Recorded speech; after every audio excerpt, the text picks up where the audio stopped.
Hey everyone, hope you guys are having a good day, morning, afternoon, whatever. We are going to be talking about the Diddy situation today because that is just absolutely insane. If you are new to the YouTube channel, please hit the subscribe button. Subscribe is the same as a follow on any other platform. It's something free that you can do that absolutely helps me out in a big way. That also supports my content. And same thing with TikTok. If you're watching on TikTok, hit that follow button and hit that like button. Now, if you are one of the people that are watching on TikTok, know that you won't be able to see anything that I pull up on YouTube, but you're welcome to stay and watch here and hear everything that we have going on. Now, that being said, I've been really bad about promoting stuff lately. So let's get through the stuff that pays the bills real quick. And then we're going to jump right into all this Diddy stuff, right? So with that said, for those of y'all who are new here, you might not know this, but I have written 2 children's books, well, 3, and we'll take the third one in a second. The first one I'm showing you here is called Boundaries. This is available in the TikTok shop or through the link in my bio, which is JustinOnTikTok.com. This book right here, Boundaries, is if you are no contact, limited contact with a parent or family member, like 26% of millennials and Gen Z are. This is a great way to explain it to your kids in a way that doesn't vilify that person. Teaches them why you're no contact, limited contact, teaches them how to set boundaries within a family, and teaches them what conditional relationships are in order for them to hopefully avoid them in the future. And one thing that's been really surprising about this book is the fact that a lot of adults have actually benefited from it. And on the books, it says that they're for ages 4 to 8 because my publisher doesn't listen to me. I really wrote them for 4 to 12. Now, this is the other book. Surprises Are Okay, Secrets Are Not. I'm biased, obviously, because I wrote it, but I think that every parent, everybody who deals with kids needs this book. To put it bluntly, I wrote this book so I don't have to do a story on your kids. That's the bottom line. This book teaches kids that surprises have end dates. Things like, oh, we got daddy a present. Oh, we're throwing a surprise party for mommy. Something like that. It teaches kids that adults should never be asking you to keep a secret ever, that it's not okay. And at the very end, there's a simple question. Can you think of some things that you should tell a trusted grown-up, even if asked to keep it a secret? And then for parents, there's a jumping off point so that you can have some age-appropriate conversations with your kids. But this book was designed to keep your kids safe. Lastly, this is the new book that is getting ready to come out. I'm very excited to announce this. I've only talked about it a couple times. It's a book about sharing. The title's probably going to change to just The Lost Balloon, book about sharing. But this is a new book that's coming out. It should be available in the next few weeks, definitely before the holidays. Once it's available for pre-order, I will let you guys know that. And then lastly, like I said, as we start this, if you're new here, hit that subscribe button or follow button, whichever one you're on. And that's a free way to help support the content. And I definitely appreciate you guys. Now, without further ado, let's get into what you guys really want to talk about, which is P. Diddy, right? Puff Daddy, Diddy. Apparently Love is a name that he goes by. Depends on what era of Diddy that you know, but that's kind of it. So for those of y'all who don't know, let's just start at the beginning of this. Back in March, there was a bi-coastal raid on the Los Angeles and the Miami homes of rap mogul Sean Combs, again, aka Puffy, aka Puff Daddy, aka Diddy, P. Diddy, Puffy, whatever, Love, etc. Okay, anyways. Bi-coastal raids, that was done through Homeland Security coming out of the Southern District Court of New York. Now, real quick, just to explain to y'all, and if you've been in some of my other lives, you've heard me talk about the Southern District Court of New York. I like the AK whatever LOL dude all in the videos. Exactly. Yeah, that guy. But anyways, you've heard me talk about the Southern District Court of New York because they don't play. Southern District Court of New York has like a 95 plus a greater than 95% conviction rate. So when they go after you, you have a high chance of a conviction. Similarly, the FBI is the same thing. They have like a greater than 95% conviction rate. So people ask, why did it take from March till September to finally, make this arrest? Well, when the FBI does things, they don't, they take their time. They don't give you updates, and they put a ironclad, airtight case together before they bring you in, because oftentimes they receive a conviction. It's very, very, very high. And so that's what we're looking at here, and especially with some of the charges. Now, here's what took me a little bit later, or why I'm a little bit late to get on this. So there's been a hearing today, and it started at 2:30 Eastern time regarding Diddy and a bond hearing. And I will tell you, at this moment in time, about 11 minutes ago, the judge took a recess and asked for the pretrial services to join her in the robing room.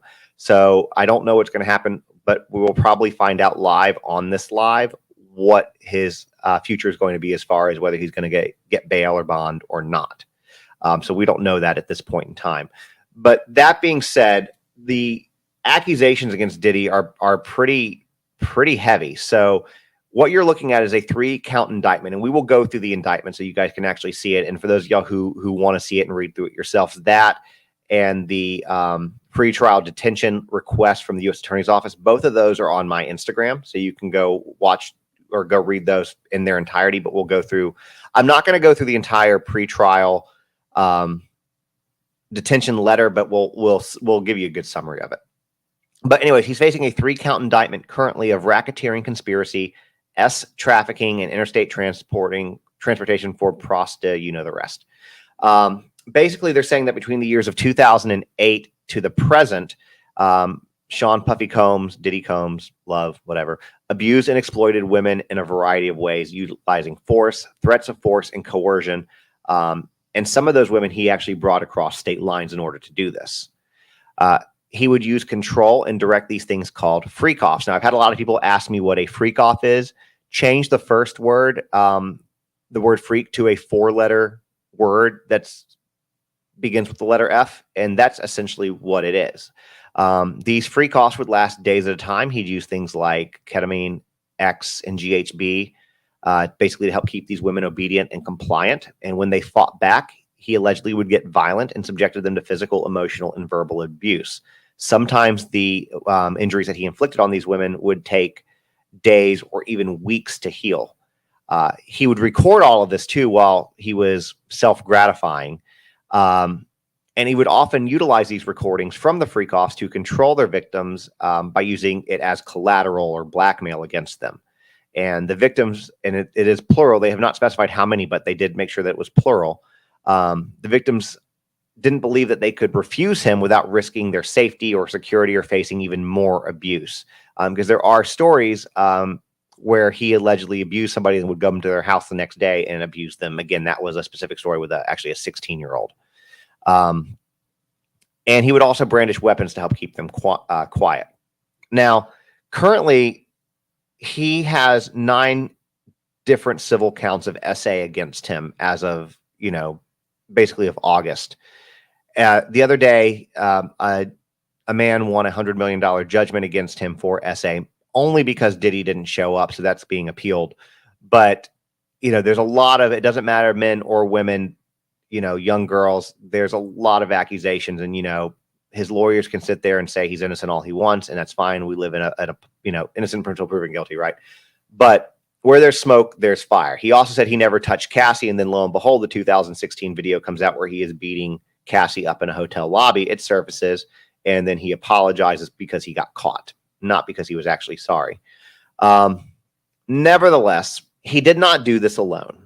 There were high-ranking supervisors, security staff, household staff, and personal assistants helped Diddy orchestrate and arrange these freak-offs. They would help clean the rooms. They would help take care of things when there were damages. They would also stock everything for the freak-offs, including things like baby oil and lubrication solutions. In fact, when they went in and seized, raided the home, one of the things they seized was over 1,000 bottles of baby oil and lubrication solutions. And they were the same ones that were used allegedly during these freak-offs. Now, these same people, these employees, supervisors, staff, assistants, whatever, would also help Diddy cover up these crimes, including bribing people. Even after allegations came out in 2023, it's alleged that he would pressure witnesses to stay quiet. He would pressure victims to stay quiet, including making phone calls to witnesses and victims to give them a false narrative as to what they experienced, basically gaslighting them, telling them, hey, this is what happened to you, right? During the raid, as I said, they seized cases, over 1,000 of lubricant and baby oil, but they also seized 3 defaced AR-15s and a large capacity drum magazine, which could hold 59 rounds. And for those of you who don't know what defaced means, it means that they were illegal weapons, serial numbers filed off, that kind of stuff. Now, before we go further, I do want to say that this investigation is ongoing. It's far from done, and the U.S. Attorney's Office is encouraging anyone with information to please come forward and to do it quickly. Now, that being said, he's in court right now. Well, it's in recess, but he's in court right now. He was arrested last night in the hotel lobby of the Park Avenue Hyatt, New York, on 57th, around 8:30ish in the evening. Supposedly, he knew that this was coming, which is why he had gone to New York to make it easier, I guess, for the arrest or to make it easier on him. My speculation on that, and again, my speculation is that he probably wanted, his own plane, not to have this happen in front of his family, etc. He was supposed to actually be arrested today, but something happened and made the federal agents move on him last night and arrest him. And he's, from my understanding, is being held at the FBI field office in Manhattan. So right now, he is the only one that's named. I do have a feeling that there are going to be people coming out probably beneath him. I know that I've seen in my comments a lot of people thinking that he is that he's not the ringleader, that there's actually somebody else that he's protecting and he's the fall guy.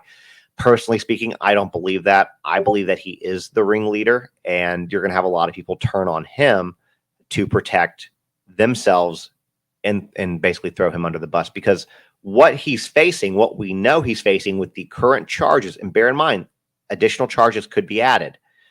He's facing a minimum of 15 years to life. Apparently, hold on, we might have got an update that it was denied. Hold on a second. Judge Romansko. Okay, so yep, just came in. Hold on. Judge Romansko. So it looks like he is going to be staying in jail. It looks like he's staying in jail. So there you go. Let's you know what? Let's give the judge for that one a round of applause, because that's great, right? We love that he's in jail. He can't hurt anybody. And we'll talk about why it's important, since this just came out. We're going to go straight to this and talk about why this is important. So basically what happened was the argument that was going on in regard to this particular situation is as to why he was supposed to stay, or he should stay in jail. And part of that, let me see if I can have where my notes are. I wasn't expecting to go to that quickly. I can't find my notes on that. So I'll just talk to you guys about it. So basically there's a few different reasons as to why they believe prosecution's arguing that he should stay behind bars. One is the fact that he is a flight risk, meaning that he's got a lot of money, a lot of bank accounts. He is a billionaire or close to a billionaire. He has employees that would help him do things, basically get away with it, cover up, because they've done it in the past. He's also, despite the fact that indictments have come out, here, I found my notes. Here we go. Let's just do it this way. So here's why. He's facing a potential mandatory sentence of 15 years, maximum life. He's 54, which means that he could spend a substantial portion of the remainder of his life incarcerated. His financial resources are estimated worth close to $1 billion. He has access to dozens of bank accounts, both personal and corporate, containing millions of dollars, and over $1 million in personal cash on hand. And that was as of December 2023. Can we just talk about $1 million in cash? Like, that is just mind-boggling to me, that much money in cash. He owns a private plane, which has been used for international travel, multiple residences, multiple vehicles. He's got an extensive history of international travel and is well connected within and outside of the entertainment industry. On top of that, he employs assistants, security, chefs, trainers, etc., staff who could potentially assist in evasion efforts. And he's got an incentive to flee, right? Serious charges with potentially severe penalties. Public nature of the trial could lead to significant reputational damage, which he hates. History of efforts to avoid public scrutiny of alleged criminal conduct. They also argue that he's a danger to the community, and here's why. There's a pattern of violence, which basically alleges there's decades-long history of physical and SA, accusations of assault against romantic partners, against employees and other people, allegations of forcing women into these freak-offs, which are orchestrated S performances, the use of coercion and party favors, illicit substances. He's been accused of using financial pressure and emotional abuse to control victims. There's also allegations of providing illicit substances to help facilitate his abuse. His access to firearms, including the 3 illegal ARs that they found at his residence. Allegations of brandishing firearms to intimidate victims. There is evidence of previous obstruction of justice, meaning multiple instances of alleged witness tampering, accusations of attempting to bribe witnesses, and recent efforts to contact witnesses to influence their testimony, like recently. They believe that there's an ongoing threat, and the government is arguing that the pattern of abuse has continued despite public allegations and law enforcement intervention, meaning that he hasn't cared that law enforcement have been looking at and that the public is scrutinizing him. He's still doing it anyways, and they are concerned that a home detention would not prevent further abuse or witness tampering. They're also saying that the reasons for the detention request is under this S trafficking charge. That carries a presumption of detention under the Bail Reform Act. The nature of the evidence is very strong with extensive physical and electronic evidence, plus the sensitive nature of it increases the flight risk. His history of obstruction, they feel that the bail package that Diddy's attorneys were trying to argue, which was $50 million in home detention, was deemed inadequate given his resources and the nature of the charges. They're also trying to make sure that the victims and the witnesses are protected because they're worried about them getting to him getting to them prior to a trial. They're also concerned about him, a potential basically dissipation of his assets, which might be subject to forfeiture. So that's what's going on. So what we know now is, as of a few minutes ago, the judge has remanded Combs. He is not getting bonded out. He's not getting bail. He is going to be staying in jail. Right. So that's awesome. We're really happy about that, in my opinion. So I want to do this. Let's go through this indictment for those of y'all who haven't seen it. And again, I will, tell you guys, it is on my Instagram for anybody who wants to read this whole thing in there in its entirety. But let's just kind of go through it, because some of the stuff we're about to talk about here is pretty darn, well, it's bad. You guys know that it's bad. But let me get a bigger copy because my eyes are getting old and apparently I can't read what's on my own screen.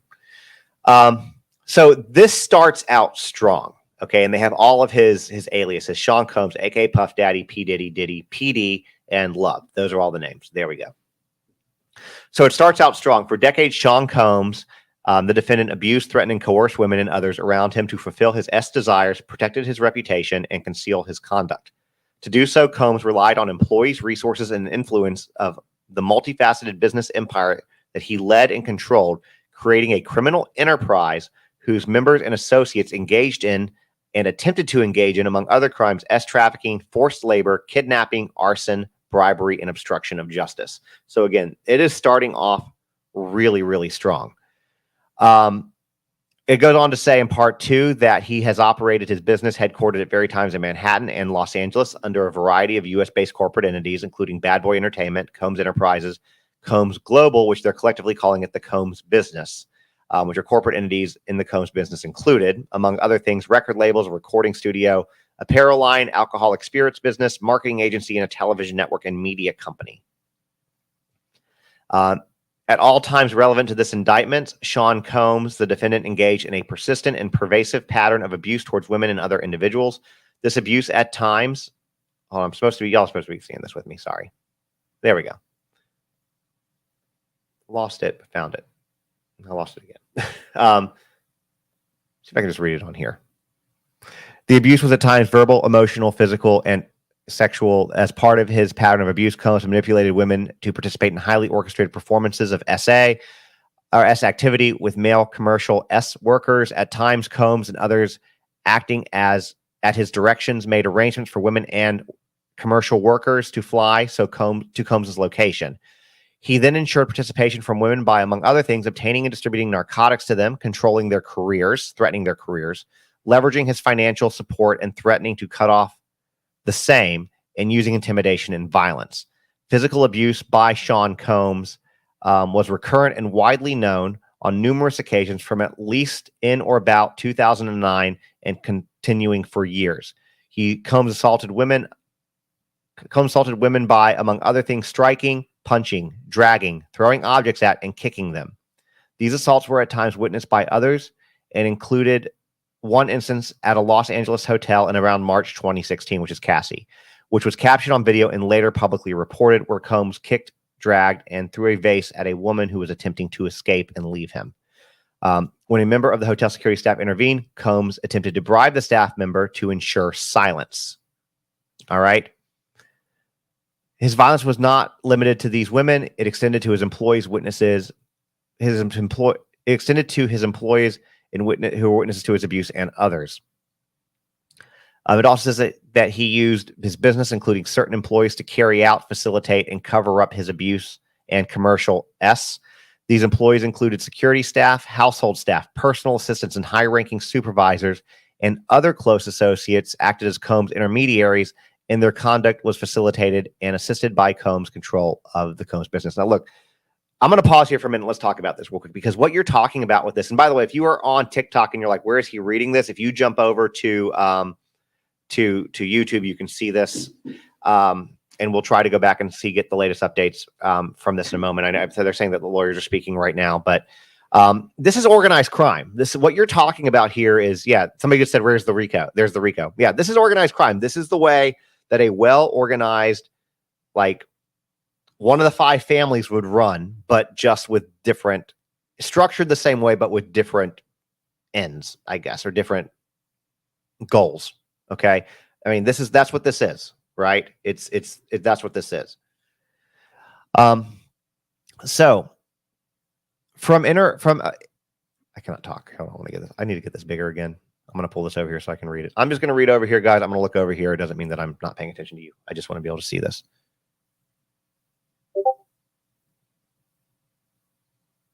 Bear with me here. So the Combs Enterprises, from at least 2008 through the date of this filing, the defendant and others, known and unknown, were members and associates of a criminal organization that they're referring to as the Combs Enterprise or the Enterprise. Members and associates of the Combs Enterprise engaged in and attempted to engage in, among other activities, trafficking, forced labor. Oh, we talked about that already. Sorry. Let's go to the next page then. So this talks about how it constituted an ongoing organization whose members functioned as a continuing unit for the common purpose of achieving the objectives of the Combs Enterprises, that they were engaged in its activities affected interstate and foreign commerce.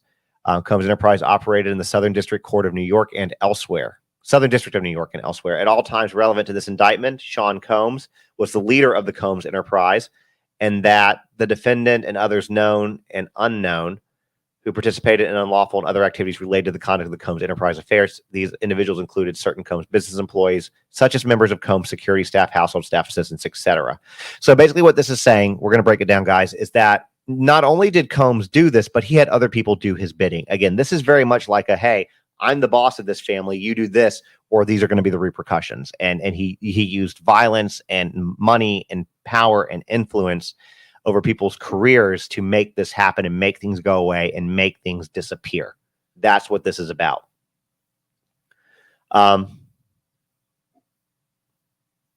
They say that the purpose of the Combs Enterprise included operating a global business in the media, entertainment, and lifestyle industries, including we talked about all that earlier.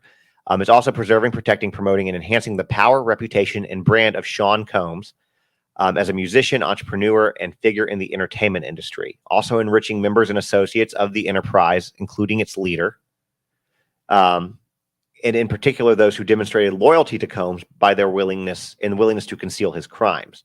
D, preserving, protecting, promoting, and enhancing the power of the Combs Enterprise, including the power of Combs through violence, use of firearms, threats of violence, coercion, and verbal, emotional, physical, and SA. Fulfilling the personal desires of Combs, particularly those related to Combs's gratification, including through exploitation of women and the use of commercial workers. Enabling Combs and other members to engage in unlawful acts of violence, including violence, trafficking, forced labor, interstate transportation for purposes of prostitution, coercion and enticement to engage in prostitution, narcotics distribution, and other crimes, and concealing the commission of such acts. Securing absolute loyalty from members of the Combs Enterprise, including through acts of violence, threats, and its members and associates, including Combs, from detection and prosecution by law enforcement authorities through acts of intimidation, manipulation, bribery, threats of retaliation against individuals who witness these crimes committed by members and associates of the enterprise. Y'all, this is describing the mafia. I mean, this is what this is in line with. This is in line with crap that the mafia does, right? We have a legitimate business. We're conducting illegal activities behind the scenes, but we're going to have this business front here. That's what this is. That's what it is. He's not obviously mafia, but that's what this is. It is a organization very similar to that. Which is really quite insane. Really quite insane. Let's not talk about means and methods of the enterprise, shall we? So basically, Combs and other members and associates of the Combs enterprise wielded the power and prestige of Combs's role in the Combs business to intimidate, threaten, and lure female victims into Puffy's orbit, often under the pretense of a romantic relationship. Combs then used force, threats of force, and coercion to cause victims to engage in extended acts with male commercial workers that he referred to as he referred to, among other things, as freak-offs. Freak-offs were elaborate and produced performances that Sean Combs would arrange, direct, and self-gratified during, and often electronically recorded. In arranging these freak-offs, Combs, with assistance of members and associates of the Combs enterprise, transported and caused to be transported commercial workers across state lines and internationally. Freak-offs occurred regularly, sometimes lasted multiple days, and often involved multiple commercial workers. During freak-offs, Combs distributed a variety of controlled substances to victims, in part to keep the victims obedient and compliant. Sometimes, unbeknownst to the victims, Combs kept the videos he filmed of victims engaging in these acts with workers. And after the freak-offs, Combs and the victims typically received IV fluids. Y'all might not have heard this, but they typically received IV fluids to cover from the physical exertion and illicit substance uses. Members and associates of the Combs enterprise, including high-ranking supervisors. I'm going to stop there for a minute. They had to give them IVs. They're having to give him IVs, these women, because it took so much out of them between that and the illicit substances for him to have these freak-offs, right? Again, if you don't know what a freak-off is at this point, change the first word freak to a different F word, and that's basically what it was. But that's what he would do. And he had that all arranged. He had it all arranged. I feel like it's important to talk about it. It's really messed up, like on such a high level, right? Like it's really messed up. Now, again, we talked about earlier, and I'm going to fast forward through some of this here, but talked about all the people that would cover from him. So all of these employees, assistants, staff, etc., facilitated the freak-offs by, among other things, booking hotel rooms for the freak-offs, stocking the hotel rooms in advance with the required freak-off supplies, including controlled substances, baby oil, lubricant, extra linens, and lighting. Cleaning the hotel rooms after the freak-offs to try to mitigate room damage, and arranging for travel for victims. Commercial workers and Combs to the freak-offs.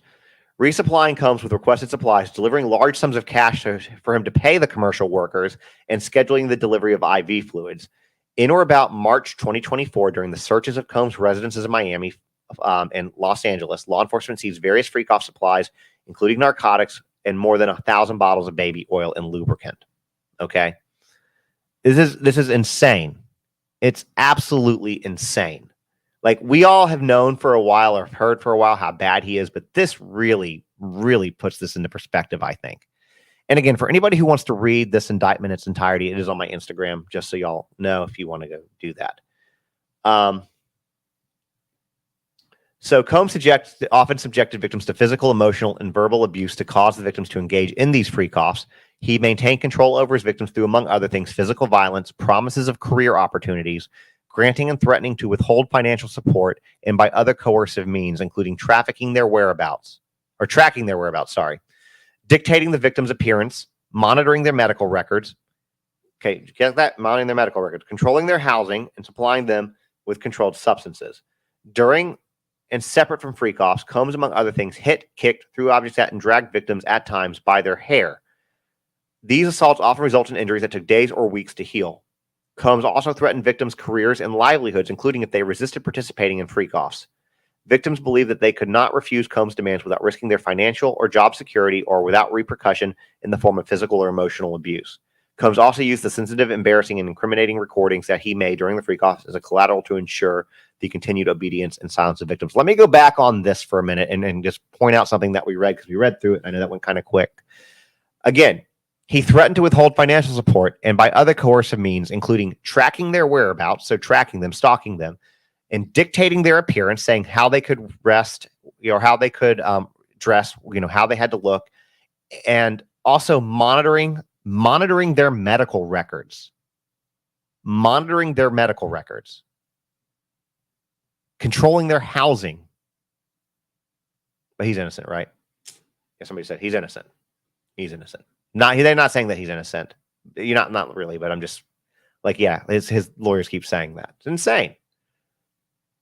Members and associates of the Combs enterprise, including Combs security personnel at times, carried firearms. On more than one occasion, Combs himself carried or brandished firearms to intimidate and threaten others, including victims of and witnesses to his abuse. In or about March 2024, during the searches of Combs' residence in Miami, Florida, and Los Angeles, California, law enforcement seized firearms and ammunition, including 3 AR-15s with defaced serial numbers, as well as a drum magazine. Members and associates of the Combs enterprise enabled Combs' control over victims by following his directions regarding financial payments to victims, suppressing the victims' career opportunities. I mean, here's what we're talking about here, and this is what it keeps going on, and a lot of it's kind of redundant, but I'll skip to the racketeering conspiracy here. But here's what he did: he made people do what he wanted, and he put people in fear for their lives by pointing. People know that he had the money and the power to do things, whether it was to end their lives, physically hurt their lives, break up their career, break up relationships. He controlled that narrative because of the power that he had, and he utilized that, for his own personal, typically gain is what he was doing with that. And let's talk about the elephant in the room. Well, I don't know if it's an elephant in the room for y'all, but it is for me. We're gonna talk about it real quick before I go further on this. It's been rumored for years that he paid to put a hit out on Tupac Shakur and Suge Knight, and that's why Tupac is dead. That's been a long-standing rumor. The person who's currently in jail awaiting trial for the murder of Tupac Shakur has said that Diddy offered them $1 million to take out Tupac Shakur and Suge Knight. Suge didn't die, so they got paid $1 million for Tupac being taken out. There's a lot of deaths that surround this man. There's a lot of deaths. There's people just said Aaliyah. Kim Porter's another one. There's a lot of people, Biggie Smalls. There's a lot of deaths around this guy.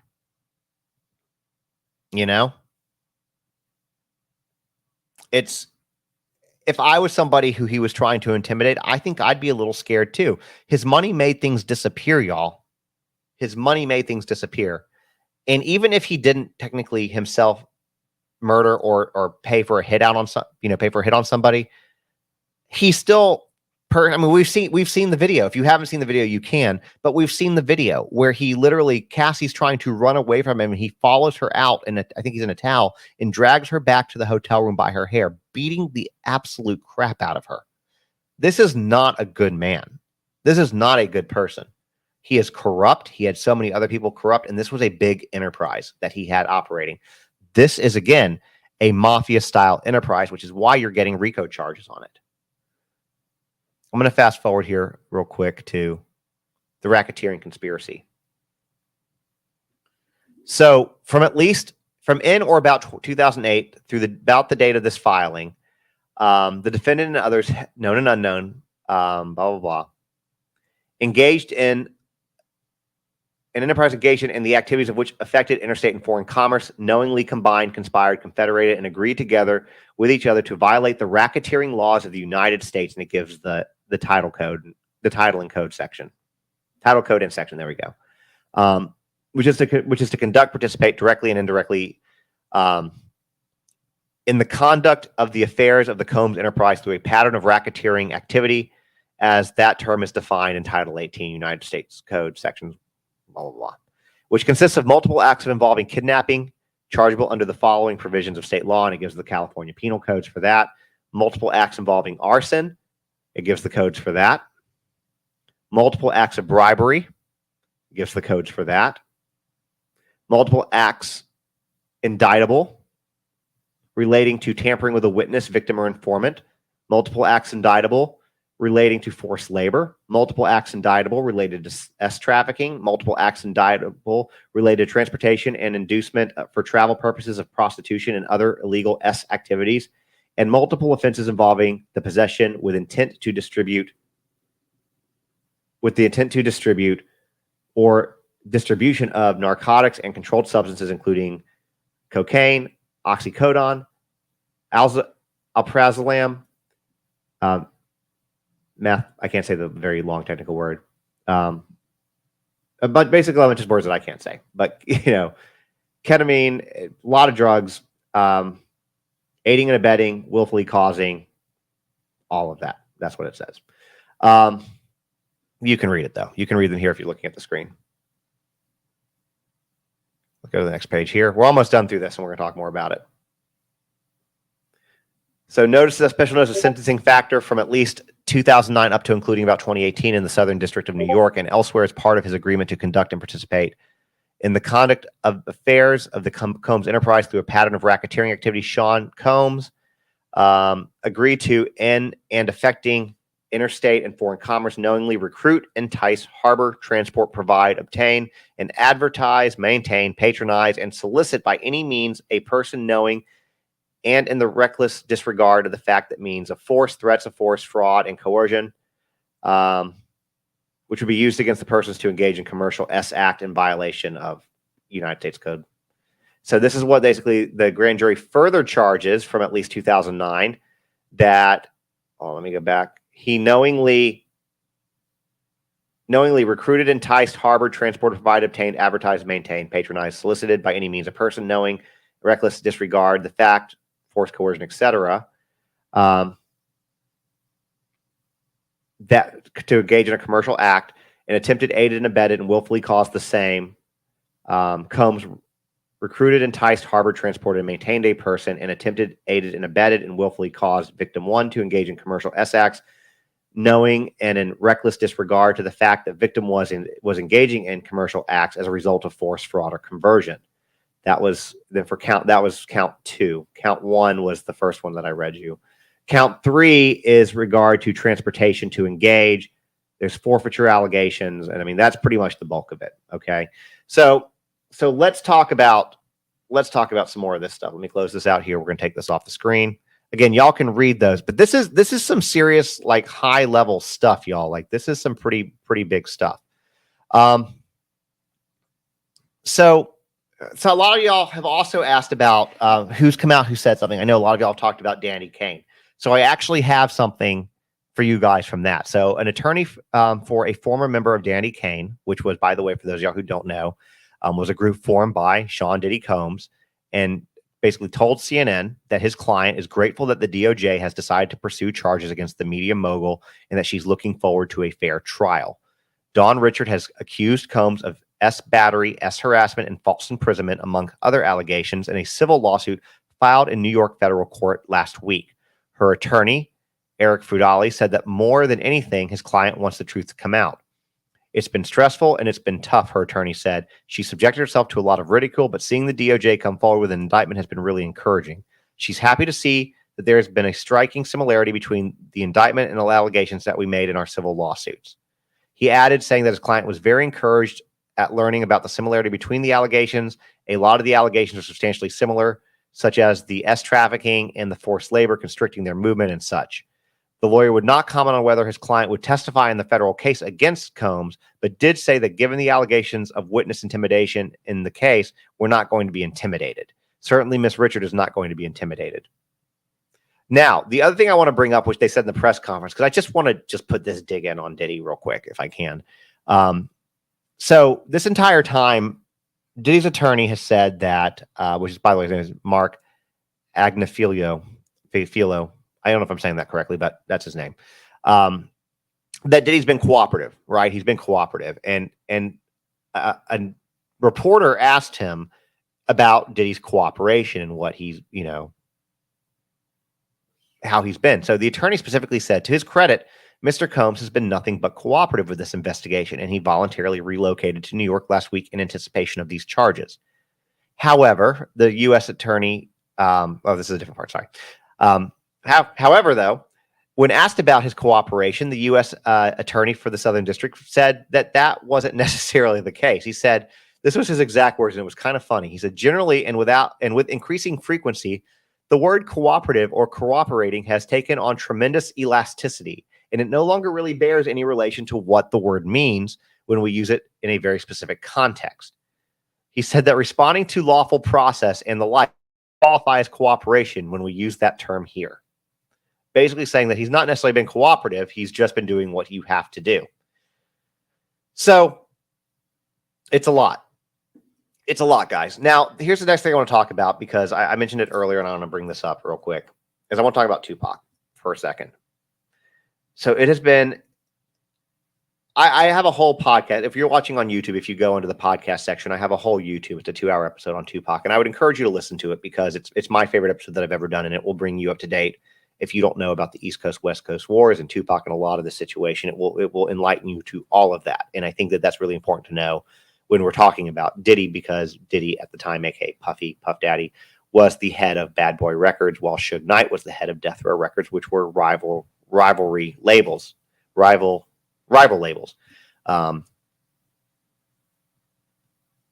Christopher Wallace, aka Biggie Smalls, was under Bad Boy, and Tupac Shakur was under Death Row. And Diddy helped orchestrate this what became a violent East Coast, West Coast hip hop war. I'm getting to the point on this in a second. In fact, there was one song that Biggie put out called "Who Shot You," and Diddy, Puffy at the time, was the one who made it known that it was about, basically it was a diss track against Tupac, despite the fact that Biggie came out multiple times and said that's not what this is. But he decided to go ahead and say it anyways, and that started to basically heat the rivalry up, which then had Pac respond in kind.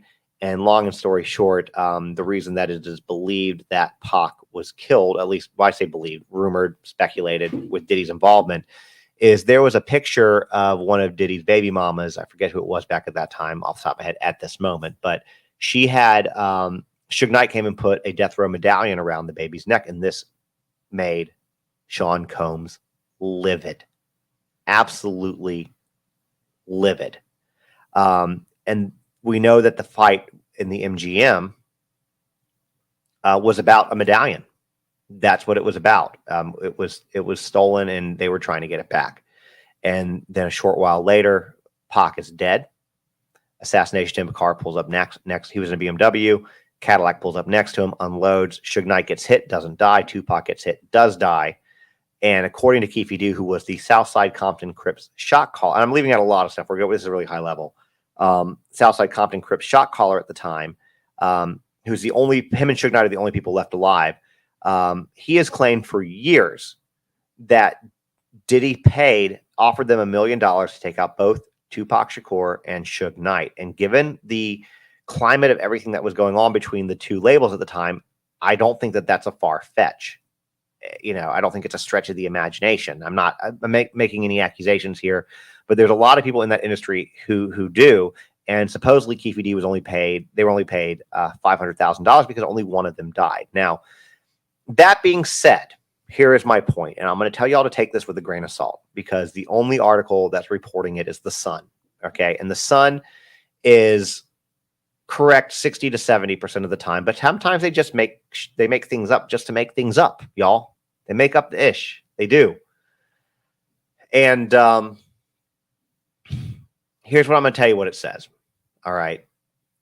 According to this article in The Sun, and they're the only ones that are showing it, federal agents investigating rapper Diddy are secretly meeting with prosecutors in the murder trial of Tupac Shakur. That is what this headline says. They're saying that they've been collaborating with the Clark County District Attorney's Office in Las Vegas over their broad probe of of Tupac shooting in 1996, and that's what a source has told the U.S. Sun. Now, here's the thing. I have covered a lot of these cases where family members have spoken to the Sun, so it doesn't mean that it's not true, but they're the only ones doing this right now. So we will see what happens with this. Take that for what it's worth, but I truly hope that it is true, because I feel like if you can